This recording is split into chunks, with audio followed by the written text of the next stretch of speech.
What is going on, guys? Welcome back to the channel and welcome back to the vlog.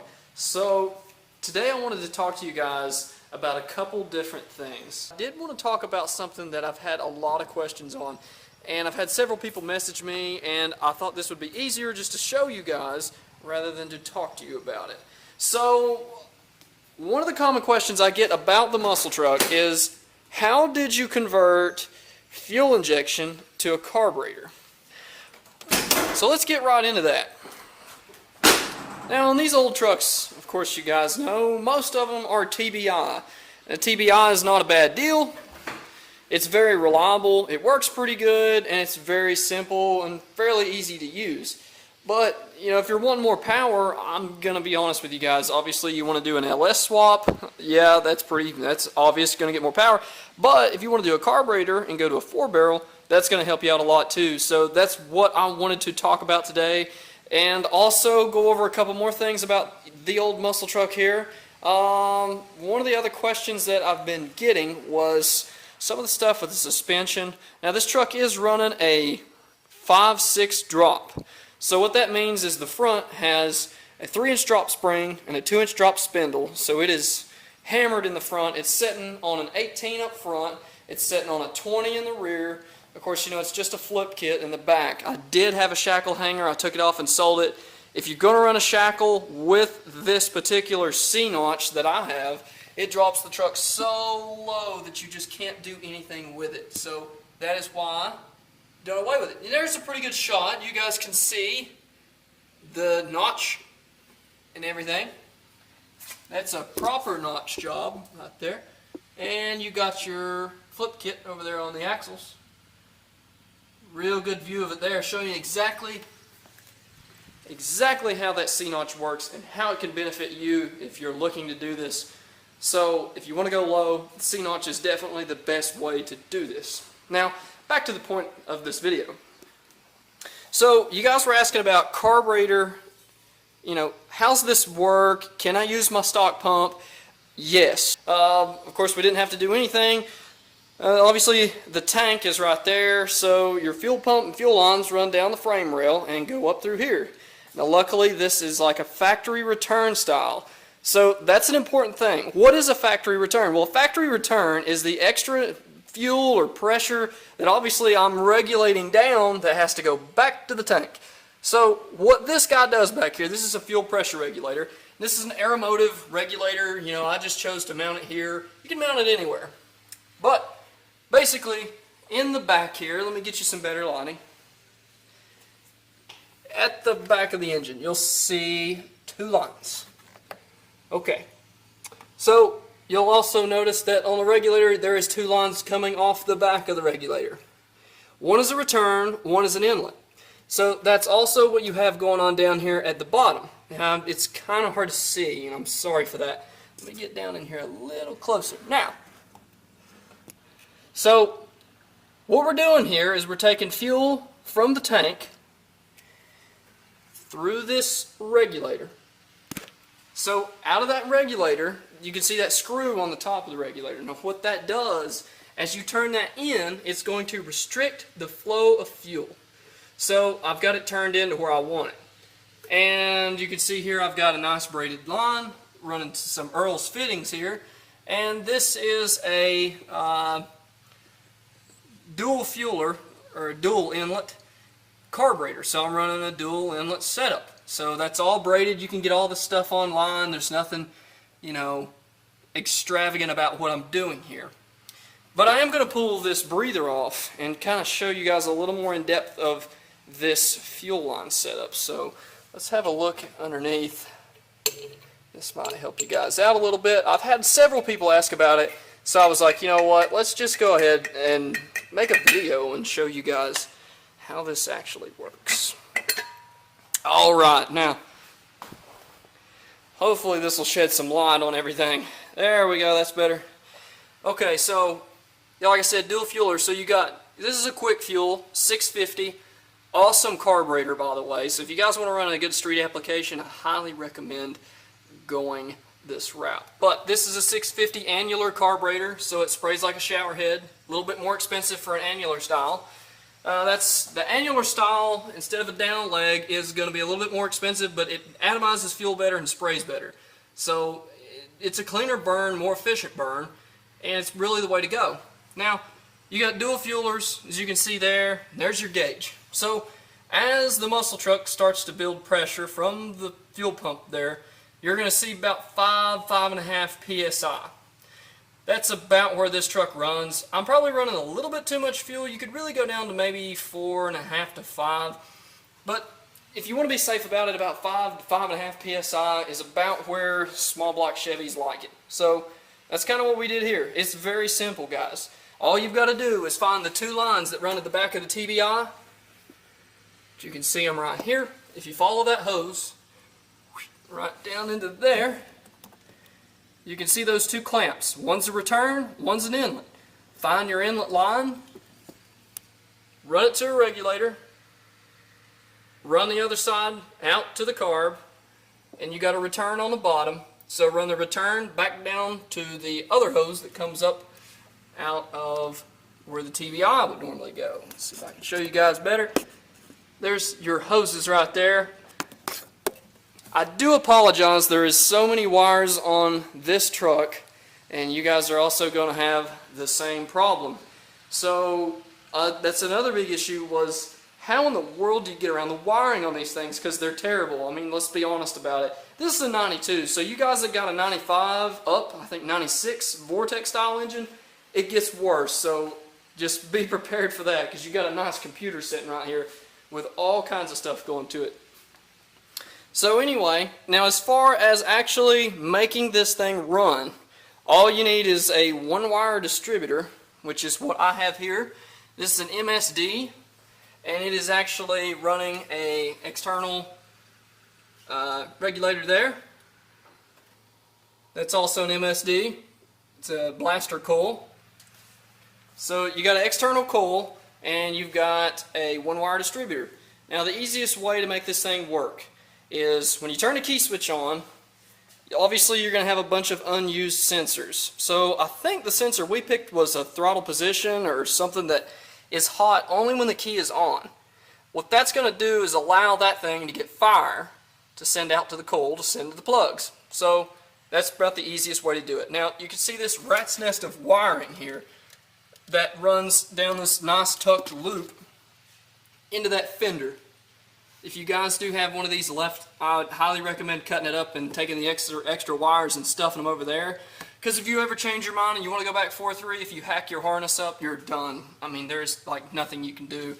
And I do apologize. This wiring job isn't really the best in the world, but there's not a whole lot you can do with these unless you just gut the whole harness and start over. But I did want to kind of show you guys this part because I've had so many questions on it, and I can't get to all of you guys at one time. So I thought I'd just make you a video. Now another thing that I wanted to talk about with these long tube headers, they were pretty good. The fitment wasn't half bad, but there is a place that you will have to notch off your transmission, and I believe it's on this side. It's really close to the header, and I ended up having to notch it a little bit. I'll have to get the truck in the air to show you guys. It's so low, but there's a little ear on the side of the transmission, and you'll notice it right away. Go ahead and notch it if you're running those long tube headers. It's going to get really close, and as you can see here on the old muscle truck, it is super close to the frame down there. Really close. I just can't get I can't get down there enough to show you guys how bad it is. There we go. There's how close it is. Really close to the frame. It doesn't touch, but it's like basically almost touching. So that was a couple things that I wanted to go over though. Now another thing that you guys probably may have questions about is cooling. This is another thing that's not really an issue with these trucks because the bay is so huge.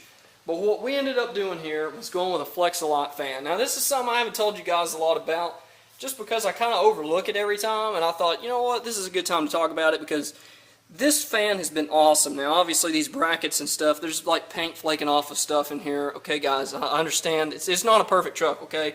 It's a driver, and this truck has had its day of beating, so I apologize for it being a little bit dirty, but I do drive this truck a lot. And you've got basically how this works. You've got a wiring harness over here that's a thermostat control, and I run that through the radiator, and this dial determines when the fans come on. So I've got it wired up over here to a block, and then that feeds over here to the battery. So that little block down there also catches a wire from my AC unit right here. So that way when the AC comes on, this comes on. And all that's shown in the diagram. We just done it a little differently with a block. So you had to use a jumper to go around them. But if you'll follow the diagram for the fan, the Flex-A-Lot single fan works incredible on these trucks. I usually run about 160 degrees, maybe 175 tops. So if you want to keep that engine cool, ditch that normal fan on the front, get that clutch off of there, and go to an electric fan.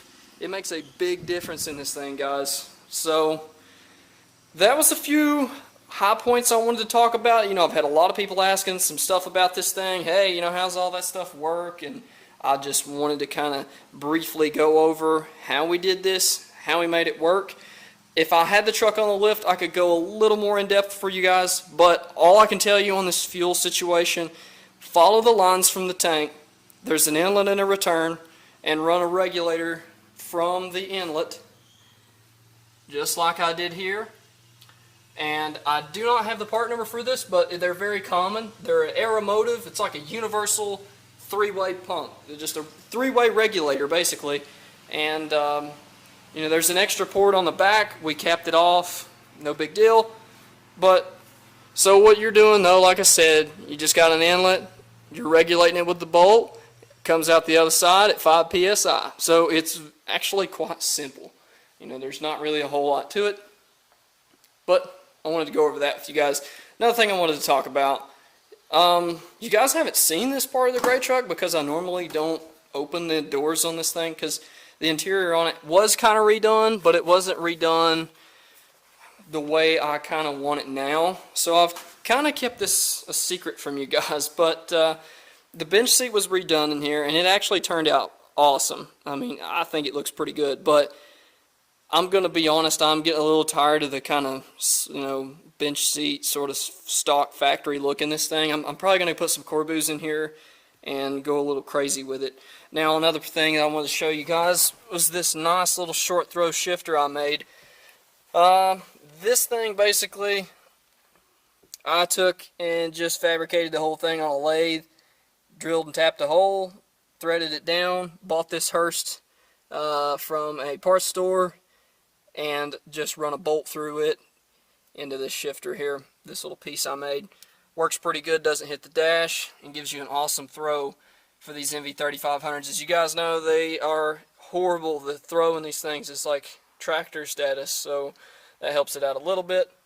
The only other thing I've got in here is a Flamin' River wheel.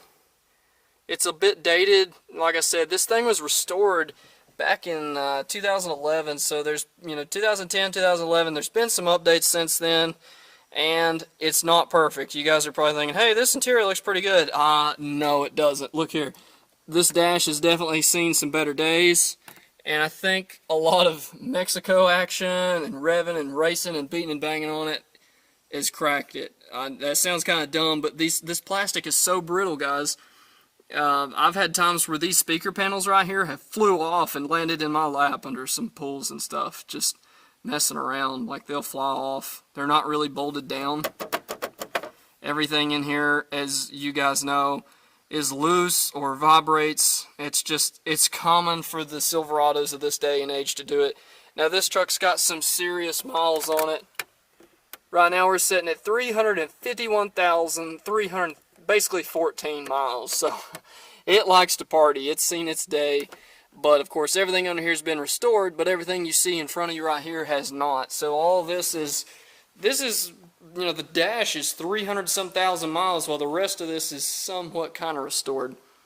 But there you go, guys. I wanted to show you this part of the muscle truck because I hadn't really talked a lot about it, and I wanted to go a little bit more in depth with the fuel and all that good stuff. So anyway, if you like what you see, be sure and subscribe. Click here. follow me on social media. I've got some more plans coming for this thing. I wanted to talk to you guys about one other thing. I love these wheels, don't get me wrong.